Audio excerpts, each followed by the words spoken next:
But this is a very short video to tell you how I did the making, or how I did the clone fight scene. Tripods were the ones who held the camera up.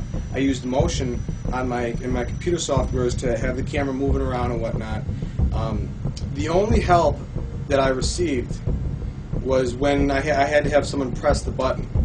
Here we go, 5, 4.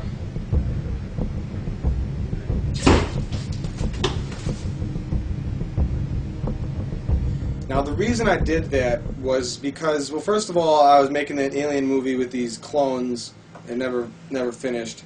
But I had built that green screen, and I really wanted to, because I had recently upgraded my blue screen to a real true chroma green screen, and I wanted to really test it out and learn how to use it, because green screens have really intrigued me over my filmmaking career. Now, this is really quickly how I did that.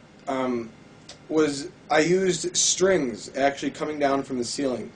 So, for example, I'd be right here, and I'd be maybe the real me versus the clone, and I'd actually have a string touching the brim of my nose. And I'd sit there and I'd be swinging, blah, blah, blah, and I'd kind of bootleg choreograph it with the other clone. And so then, this string's here, and then there'd be another string hanging down where the clone was supposed to be. And then, after I'd do that, I'd swing over, put on the clone gear, and then I'd play the clone, kind of swinging and dodging and blah, blah, blah.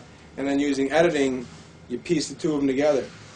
So basically, the real trick behind it was strings. I used strings, and then, for example, the scene where I hit the gun out of the clone's hand, or the clone hits the gun out of my hand, there was just a string for my head and a string for where his head was, and then there was a string in the middle where it was, and then we kind of just do my thing for both characters, and then you edit it together.